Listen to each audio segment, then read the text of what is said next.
جی السلام علیکم جی اللہ صاحب کیسے ہیں آپ؟ ٹھیک ٹھاک ہیں؟ اللہ کا احسان ہے، آپ سناؤ جی۔ جی خیریت سے ہے۔ میں بس زیادہ زحمت نہیں دوں گا آپ کو۔ ایک واقعے کی طرف تھوڑا سا آپ کو متوجہ کرنا تھا کہ اگر اس سلسلے میں آپ کو تھوڑا سا بیان کر سکیں۔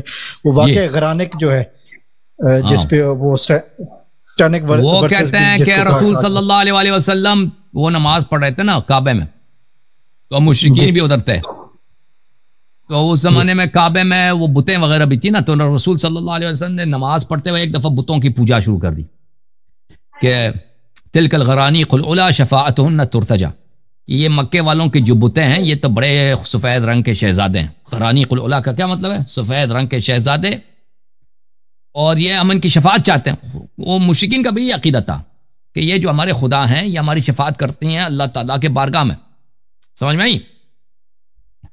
تو وہ کہتے ہیں کہ یہ بخاری میں بھی موجود ہے، بخاری میں سری نہیں اس کی طرف اشارہ ہے۔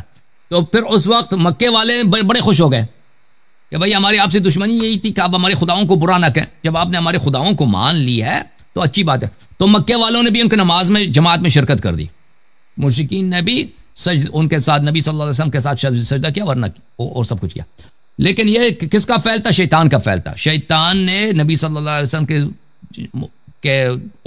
ان پہ حاوی ہو گیا تھا شیطان، تو ان کے زبان سے کفری جملے جو بتوں کی جو تسبیح ہے ان کے زبان سے جاری کر دی تھی۔ یہ کس کی حدیث ہے؟ بخاری اور مخالفین کی حدیث ہے، اور صحیح بھی ہے ان کے ہاں۔ تو ہمارے ہاں یہ جھوٹ ہے، ٹھیک ہے نا؟ شیطان کی مجال نہیں ہے کہ نبی صلی اللہ علیہ وسلم ہاں یہ کرے، اور نبی صلی اللہ علیہ وسلم یہ مشرک ہو جائیں، بتوں کی یہ جو ہے تقدیس اور تسبیح پڑھنا، کلمہ پڑھنا شروع کر دیں، یہ نہیں ہو سکتا جی، صحیح ہے۔ یہ مجھے ریفرنس چاہیے تھا صرف، وہ چونکہ یہاں پہ کافی زیادہ ہماری بھی باتیں ہوتی ہیں تو وہ کہتے ہیں کہ جی ہم اس کو مانتے نہیں ہیں، لیکن اس کا ریفرنس ظاہر ہے، اس کے اوپر سٹینک ورسز اتنی بڑی کتاب لکھی گئی ہے، وہ تو اس پہ ہمارا مناظرہ ہونا تھا، وہ بھاگ گیا نا۔ مناظرہ ہو، اس پہ مناظرہ کریں گے نا تو اس میں بہت سارے ریفرنسز آئیں گے، تو جن لوگوں سے آپ مناظرے کرتے ہیں اس کو لے کے آؤ نا، اس کو لے کے آؤ، ہم آپ کو ہاں میں آپ کو اس کا ریفرنس دے دیتا ہوں، آپ کے سامنے بیٹھ سکے، ہاں وہ نہیں آتے نا، میں آپ کو بتا دیتا ہوں جی بہت شکریہ، میں آپ کو بتا دیتا ہوں، یہ ہے اللہ آپ کو سلامتی دے۔ یہ سورہ نجم ہے، اعوذ باللہ من الشیطان الرجیم، افرأیتم اللات والعزی ومناة الثالثة الاخرى، یہ آیت ہے۔ کہتے ہیں نبی صلی اللہ علیہ وسلم نے یہ آیت پڑھے تھے تو اس آیت کے بیچ میں انہوں نے ان کے بتوں کی پوجا بھی انہوں نے شروع کر دی، ان کا کلمہ بھی پڑھ لیا۔ یہ کتاب جامع البیان عن تاویل آیات القرآن ابن جریر طبری کے جزء 17، یہاں پر یہ ہے صفحہ نمبر 228 220، یہ ہے یہاں پر یہ ہے کہ شیطان نے تلک الغرانیق العلی وغیرہ جو میں نے بتا دیا نا، باہر سے اردو میں نے بتا دیا، اب عربی نہیں پڑھوں گا، تو یہ یہاں پر اس نے کئی روایات لکھا ہے صحیح اسانید کے ساتھ، اور بخاری میں بھی میں آپ کو دکھا دوں، بخاری میں بھی یہ موجود ہے، یہ کتاب ہے صحیح بخاری، چاپدار احیاء التراث 2001 میں چھپی ہے، یہ ہے